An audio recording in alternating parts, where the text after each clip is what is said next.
Você se lembra do Calciopoli e do Totonero? E quando o futebol alemão se deparou com resultados maquiados em jogos de futebol? As histórias de manipulação e corrupção que mancharam a história do futebol mundial, temas no Rotas da Bola que tá chegando. Tudo sobre futebol internacional. Rotas da Bola.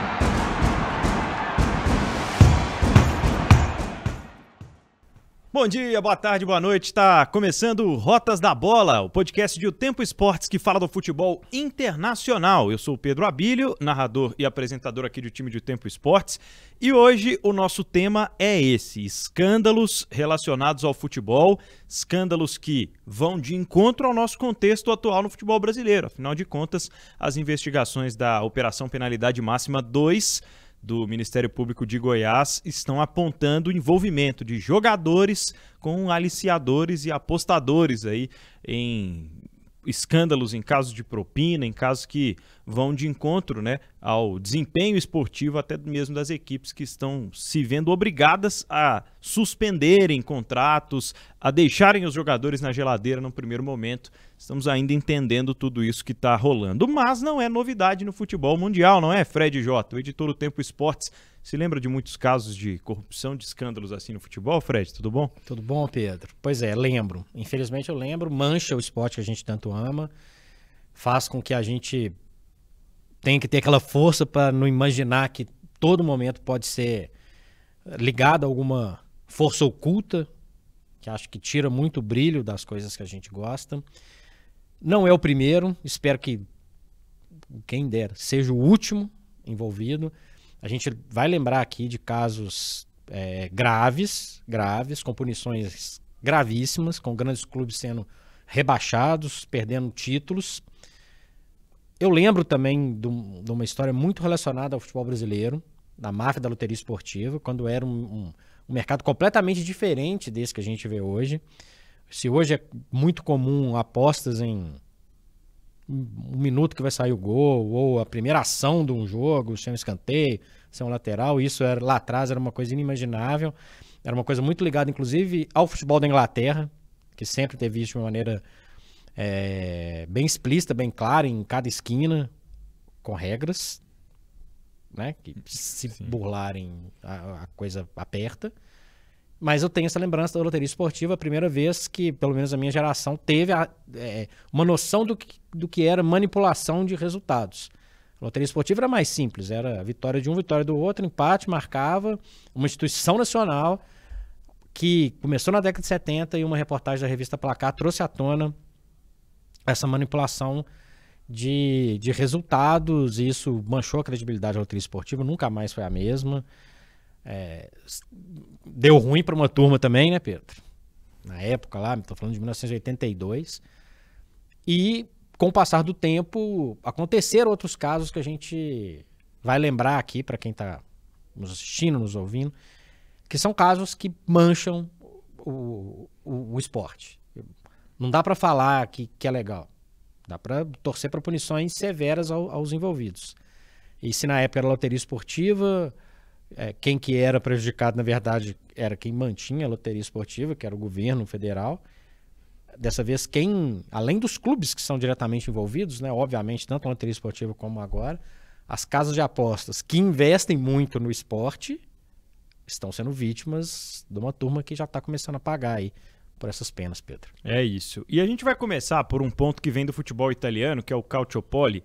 E são investigações difíceis, né? Semana a semana vão aparecendo novos nomes, por exemplo, na Operação Penalidade Máxima. Cada fase que a operação atinge, a gente chega a um outro ponto. Ou uma nova parte da quadrilha, ou novos jogadores aliciados. E aquela época, Fred, muito diferente, né? No Calciopoli, eram muitos dirigentes envolvidos em um escândalo de corrupção no futebol italiano, para favorecer principalmente a Juventus, né, através da figura do Luciano Modi, dirigente da Juve na época, talvez a grande figura quando se fala em Calciopoli, apesar da defesa dele dizer que não e apontar até outras pessoas que seriam cabeças de esquemas de corrupção à época, ele foi banido do futebol para sempre e uma figura que vai ficar sempre ligada a esse esquema de corrupção. Começar do começo, o que é que você enxerga como foi o Calciopoli num período, né, em que o futebol já tinha esses status estratosféricos, altíssimos salários.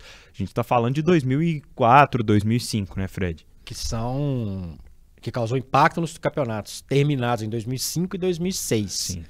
Ali tinha uma questão que é um pouco diferente do que a gente acompanha na Operação Penalidade Máxima.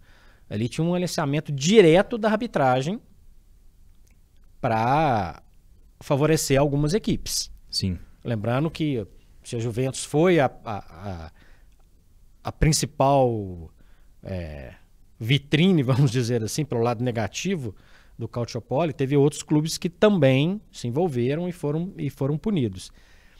Então tinha um aliciamento de árbitros e que, ao contrário do que é hoje, grampos telefônicos conseguiram detectar as irregularidades e resultaram. E aí, quando a gente fala de pena, é muito interessante a gente entender como que foi esse tipo de pena.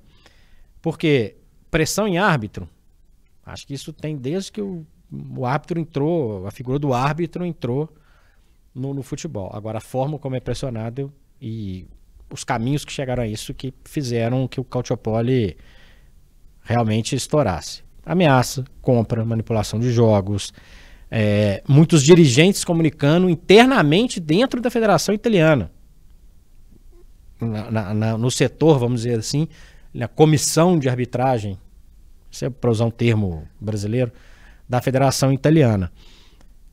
E levantou a bola para muita coisa, né, Pedro? Eu lembro da época que o Ronaldo Fenômeno jogava na Internazionale, brigando cabeça a cabeça com a Juventus, bem antes do Calciopoli, mas já tinha o Luciano Modi na área e teve pênalti, claro, não marcado. Isso, quando eu falo que mancha o esporte que a gente ama, é porque leva a esse tipo de situação. Pô, se o Calciopoli foi 2004, 2005, mas lá atrás, será que já não tinha alguma coisa, não? Não sou eu que vou afirmar isso, mas poderia ter. Isso aconteceu em 2004, 2005 porque esses campeonatos foram investigados. E aí, a punição, é importante dizer, a Juventus ganhou os 2 campeonatos, 2005 e 2006. Um ficou nulo. Que é o de 2005, né? E o outro foi para as mãos da Internazionale, que terceira colocada, que né? Ganhou, e a gente vai explicar por quê. Caiu na mão da Inter, porque tinha o Milan no meio do caminho aí também, perdendo pontos nessa história. A Juventus não só perdeu os 2 campeonatos, como foi rebaixada. E começou a segunda divisão com pontos negativos. Subiu com o pé nas costas. Era o time que tinha o Del Piero, tinha o Buffon e vários outros jogadores que estavam à época e que decidiram continuar no clube de Turim. Lembrando que estamos falando de 2006, ano do último título mundial da Itália, e que depois a Itália, em Copa do Mundo, se transformou numa negação. E com jogadores dessa Juventus, né? O próprio Buffon, Chiellini, enfim, não eram titular, mas eram jogadores, o Buffon sim, né? Mas alguns jogadores que viriam a disputar a Copa do Mundo, né? E que estavam há um mês de disputar a Copa do Mundo. E que foram para a Copa do Mundo como campeões italianos. E depois descobriram que não foram campeões italianos. É uma sensação muito ruim. Uma sensação muito ruim. E eu espero que punições pesadas, caso até agora a versão brasileira não faz qualquer tipo de menção nas investigações e nas conclusões de paralisação de campeonato ou de anulação de jogos, de campeonatos. Não chega a esse ponto. Mas eu tenho muito receio que isso abra, né, Pedro? E o que a gente viu lá na Itália, praticamente 20 anos atrás, é um exemplo de que é complicado. Lembrando que no Brasil, para a gente também situar quem está nos acompanhando, 2005 também teve vexame por aqui, né? O senhor Edilson Pereira de Carvalho manchou o Campeonato Brasileiro daquele ano. E nesse caso da Itália, né, além da Juve e também do Milan, teve a Lazio e a Fiorentina também punidos. A Lazio até com uma punição parecida com a do Milan, né, de começar com muitos pontos negativos na temporada seguinte. E Reggina e Arezzo, que são hoje times que praticamente sumiram do mapa, né? A Reggina era um time tradicional que ficou praticamente no amadorismo, né? Exatamente. Esse é um efeito... É diferente um processo de recuperação de uma Juventus, de um Milan, de uma Fiorentina mesmo, que por outros motivos também não ligados ao Calciopoli acabou entrando num problema financeiro, né, numa espiral financeira derrocada que teve que se reinventar. Mas é diferente o processo de recuperação desses clubes grandes. Uma massa de torcedores enorme, equipes hiper tradicionais. Uma coisa é Arezzo, que é uma cidade pequenininha, um clube menor. A Reggina disputava a Série A. A Juve tem alguns casos icônicos com relação ao envolvimento no Calciopoli, né? Porque alguns jogadores começaram a questionar a diretoria, começaram a perceber, e eles eram ameaçados constantemente de punições esportivas, de ficarem fora de convocações, de Copa do Mundo. Porque havia uma influência muito grande daqueles dirigentes para com as federações, para com o futebol em geral, né? Mas eram lances bizarros, né? No grande processo, né, que desencadeou dessa operação, comprovam-se 19 jogos com lances que foram, assim, bizarros, como você falou antes.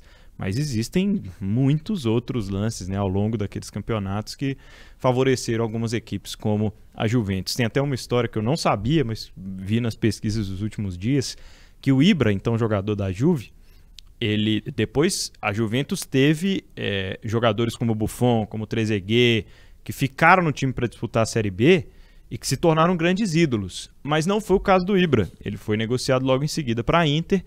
E na pré-temporada para disputar a Série B, ele estava no quarto jogando videogame, bateram na porta, o meu amigo, o sueco, estão saindo para o jogo treino, vai começar lá o jogo treino. Ele falou, não vou sair daqui.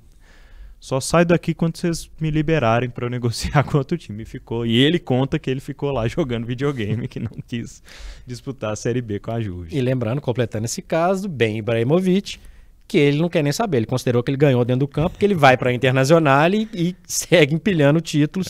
Então ele considera que ele ganhou também o título, pelo menos dentro de campo, que a Juventus ganhou. Lembrando, né, Pedro, outra coisa também, uma era pré-VAR. Verdade. Que também, não tô falando que o VAR impede a manipulação e o aliciamento e a atitude do jogador dentro de campo, ou de árbitros, no caso. Mas ajuda, né? Mas ajuda, pelo menos minimizar. Para quem não gosta do VAR e tal, é um fator também. Não quer dizer que o VAR vai sempre acertar, mas é um outro debate, mas é muito importante a gente lembrar disso. E lembrando que o Milan perdeu uma vaga na Champions, se recuperou e foi campeão em 2007 em cima do Liverpool. E por falar em recuperação, a Juve, depois disso tudo que aconteceu, voltou a ser a maior potência da Itália, empilha títulos consecutivos, acho que muito pelo declínio também dos principais adversários, né? Mas foi conseguindo se reerguer esportivamente falando, pelo menos, né, Fred? Mas aí demorou um tempo. Sim. Porque tem o domínio... O Milan é campeão da Champions em 2007, a Internazionale começa uma série dominadora, conquista a Champions League em 2010, o Milan volta a vencer um Scudetto no início já da década de 2010, só depois que a Juventus começa a se recuperar. Porque quando a gente pensa na recuperação, a gente pensa na recuperação imediata. Imediato foi o retorno da Série B. Disputou uma temporada, ganhou com ponto a menos e ok. Mas o processo de recuperação, por isso que a gente tem que dimensionar. Olha o tamanho da Juventus. E lá demorou. Dá para falar que ela demorou quase uma década para voltar a ter competição. Chegou, inclusive, uma final de Champions League 10 anos depois, perdeu para o Real Madrid, contratou o Cristiano Ronaldo um tempo depois, se reestabeleceu num cenário. Mas demorou. Verdade. Se não fosse a força que é, a gente poderia estar falando aqui de uma outra história. E há quem diga até que isso só aconteceu porque foi uma pena branda, né? Que foi uma pena que ela foi diminuindo à medida que a Juve ia entrando com liminares e entrando com recursos na justiça italiana. E falando nisso, um árbitro só foi punido no Calciopoli. É uma curiosidade. E falando em penas que talvez sejam consideradas mais brandas, a gente parte para o nosso segundo grande caso, que é o Totonero, né? Que mistura aí o apelido do Milan de Rossonero ficou conhecida assim uma grande investigação em também 2 etapas mais importantes, né? Que remetem ali ao início dos anos 80 e depois em 86. E que a gente vai chegar até no Brasil daqui a pouco por causa dessa história, né, Fred? Mas o que era o Totocalcio, primeiro de tudo? O Totocalcio, de uma maneira bem indireta, era uma loteria esportiva italiana. Ponto. Muito similar ao que era no futebol brasileiro. Mas tinha uma opção, vamos dizer que como se fosse um jogo do bicho, para a gente tentar trazer para o público brasileiro. Era um esquema paralelo que permitia apostas em jogos específicos. E foi dali que surgiu o escândalo. Muitos jogadores envolvidos, clubes envolvidos. E o que aconteceu é que, na hora de pegar a turma, pegaram vários jogadores. E assim como aconteceu com a Juventus, 20 anos depois, quem se deu mal em 79 e 80 foi o Milan, que foi rebaixado. E aí a gente está falando dos efeitos do Juventus, né? O Milan cai em 79 e 80 por causa do escândalo do Totocalcio, joga a segunda divisão, volta e cai de novo 3 temporadas depois em campo.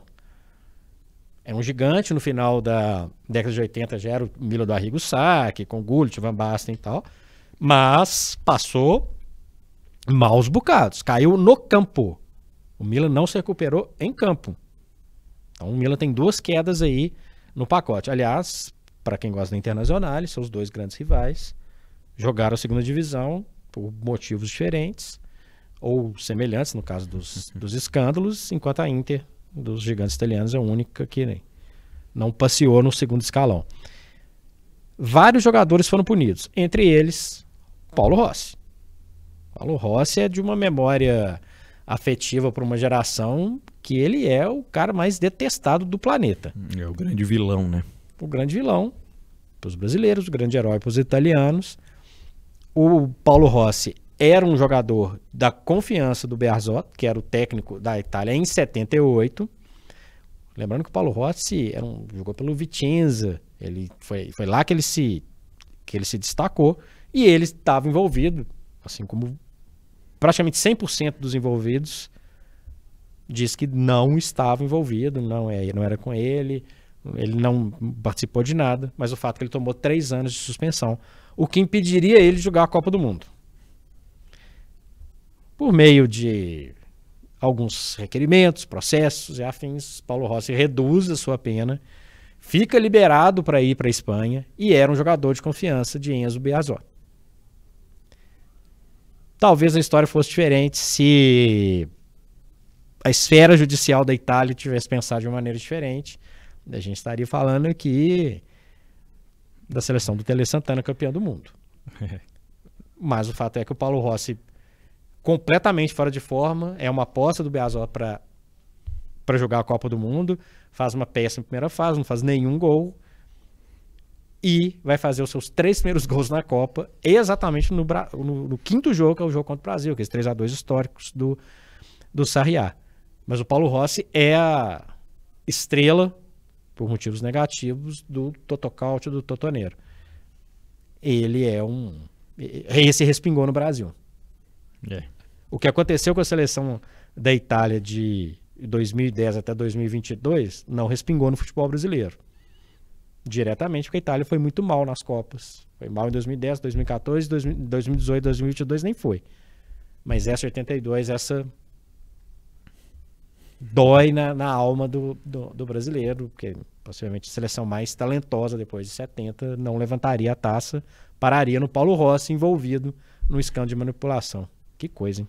Que coisa. E são vários outros, né, escândalos que a gente vai passar por alguns aqui para relembrar, muitos deles com envolvimento, né, de dirigentes, mas outros deles mais ligados à questão de arbitragem, enfim.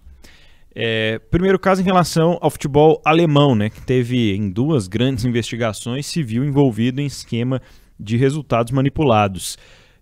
O Robert Reuser, que foi o grande pivô de de um desses escândalos, um árbitro investigado por um jogo em 2005, envolvendo Hertha Berlim. Ele marca um pênalti estranho, marca um impedimento no gol do adversário, aí o pessoal começou a investigar.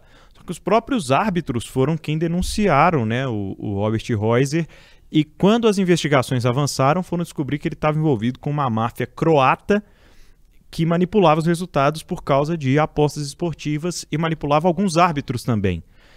E além do Robert Reuser, tem o Félix, eu até me esqueci o sobrenome, mas ainda vou lembrar, que era um dos assistentes dele à época, chegou a ficar suspenso, passou a ser, de uns tempos para cá, um dos principais árbitros do futebol alemão. Ele, um dos assistentes do Robert Reuser à época, foi VAR na Copa de 2018 e recentemente ele apitou, talvez 2, 3 anos atrás, apitou um Borussia Bayern, que o Bayern ganha com um pênalti polêmico, e aí o Bellingham vem na entrevista depois e fala: se esse cara foi envolvido com manipulação de resultado antes, o que eu vou pensar desse pênalti que ele deu hoje apitando o jogo aqui? E o Robert Reuser foi banido, nunca mais voltou a apitar, e esse assistente continua como um dos árbitros principais do futebol alemão, pelo menos naquele primeiro escalão ali do futebol alemão. Então, ainda tem essas manchas que acompanham depois, né, Fred? Que é a indagação que eu fiz no início desse Rotas. É triste a gente ter que narrar no seu caso, cobrir o meu caso, a gente vive de futebol e ter que ficar com a pulga atrás da orelha. Esse é um efeito péssimo. Um efeito péssimo. Isso me incomoda, assim, de uma maneira, sabe? Enfim, me incomoda demais. Lembrando que esses casos na Alemanha também atingiram partidas de divisões inferiores que não têm um impacto ou uma grande cobertura da imprensa, um grande volume de torcedores. Então isso também afundou para outros lugares, né? É o que a gente mais teme, né? Porque quanto menos apelo, quanto menos cobertura, menos possibilidade de investigação, menos provas, enfim. Isso é um tanto quanto óbvio, né? É o Félix Zoyer. O pessoal pode pesquisar aí a ficha dele, que depois de ser punido, ele passou uns anos punido, depois veio a ser um dos principais árbitros no futebol alemão. E a Europol, Fred, que foi a UEFA, em vários desses momentos, ela se viu obrigada a criar praticamente um departamento de segurança para investigar e fiscalizar os seus jogos, né? Exatamente, esse foi em 2013 e 380 jogos com resultados manipulados. E aí a gente tem que voltar um pouquinho ao que eu falei aqui, jogos que não têm grande apelo. Então, às vezes, podia ser até um jogo de eliminatória da Copa, mas era tipo Luxemburgo e Liechtenstein. Não estou falando que são essas duas seleções, estou citando um exemplo de duas seleções que estão bem embaixo no ranking da FIFA, que não é um jogo de grande apelo. Mas foi um estudo muito interessante, porque se a gente imaginar que de 2013 para cá, não teve um volume tão grande de jogos investigados. Então a impressão que eu tenho, que depois da investida do olhar um pouco mais incisivo da UEFA, pelo menos em casos reconhecidos, em casos divulgados, não apareceu tanto assim. É a impressão que eu fico. Impressão. Na temporada 2011-2012 tem um escândalo que envolve o futebol turco, inclusive com um dos times mais tradicionais da Turquia, o Fenerbahçe, perdendo vaga em competição europeia, né, na Champions League, e o Beşiktaş com o título anulado de Copa, né, Fred? Foi outro escândalo que mexeu muito e já por serem tempos modernos, já com toda a repercussão de internet, etc., a gente viu muitos protestos populares que desencadearam disso, né? As torcidas muito apaixonadas, sempre muito ativas na Turquia, foram totalmente contrárias ao descobrirem o envolvimento dos clubes nisso, né? Lembrando que nesse caso ocorreram 60 prisões, nesse caso específico da Turquia. Perder a vaga para o Fenerbahçe, evitar que o Fenerbahçe jogue na Champions League é um prejuízo incalculável. Incalculável. A gente fala de recuperação do Juventus, do Milan, em outras situações. O Fenerbahçe teve alguns picos, né, Pedro? Em alguns momentos, chegou a fazer boas campanhas na Champions League, mas hoje, com toda a sua tradição, com a torcida fanática, o futebol turco tem essa característica, sumiu, né? Totalmente. Sumiu. É feito disso lá atrás? Pode até ser que não. Mas eu acho que essas coisas mancham e causam impacto. Porque você afasta as fontes de renda, né? Você afasta os patrocinadores, você coloca em xeque ali a sua credibilidade, né? Exatamente. Poxa, tem gente envolvida. Aí, na prisão de 60 pessoas, alguma vai ter alguma relação com algum clube. Vale a pena investir a fortuna que o futebol investe hoje? É. Então, isso é um caso a se pensar. E o clube pode ser vítima também, tá? Sim. Como nos casos que a gente está vendo hoje no futebol brasileiro. Que conseguiram chegar direto nos jogadores. Tem aliciador fazendo chamada de vídeo com o jogador dentro do vestiário no Juventude. Não, concentração. O caso do Eduardo Bauerman, para mim, ele tá com uniforme, com o escudo do Santos, uniforme de treino. O cara tá dentro de casa, dentro de um hotel. De um espaço dedicado ao Santos e tal, da casa do Santos, sei lá onde ele estava filmando, enfim. A marca do Santos estava ali envolvida. Porque quando a gente fala o Fenerbahçe, etc e tal, o Juventus e tal, nem sempre é o clube.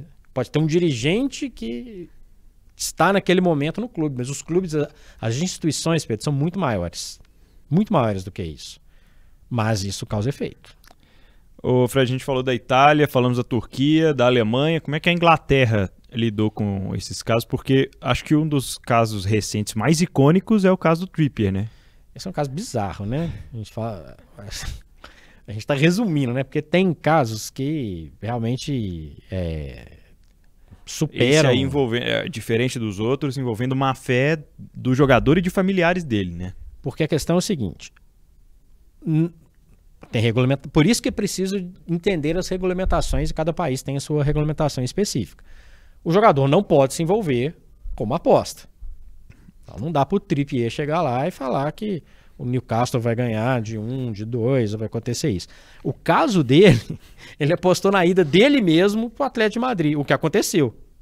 Ele saiu do Tottenham para o Atlético de Madrid. Aí não, né? E a aposta está no nome de um tio. Não, pelo amor de Deus, né? Pagou uma multa pesada e sofreu uma suspensão de 10 semanas. A gente pode ficar aqui discutindo até amanhã se foi pouco, se foi muito e tal. Mas é uma coisa vergonhosa. Totalmente. É vergonhosa. Quem fez apostas também por meio de um parente foi o Daniel Sturridge, jogador que chegou passou por Chelsea, por Liverpool, chegou a defender a seleção da Inglaterra, também se deu mal. E tem uma figura que é até icônica, né? Que é muito icônica, eu diria, que é o Joe Barton, que rodou por vários lugares e ele acaba também fazendo uma aposta estranha. Ele, como técnico, faz uma aposta, se envolve e acaba também sendo punido. O caso mais recente é um jogador que eu gosto muito dele, inclusive, que é o Ivan Toney, do jogador do Brentford, para mim, que mereceria um espaço maior na seleção da Inglaterra. Também sofreu uma punição, mas a punição, se a gente for contar esses casos da Inglaterra, quando a gente fala de 60 prisões, de rebaixamentos, etc., esses casos envolveram diretamente jogadores se envolvendo com apostas.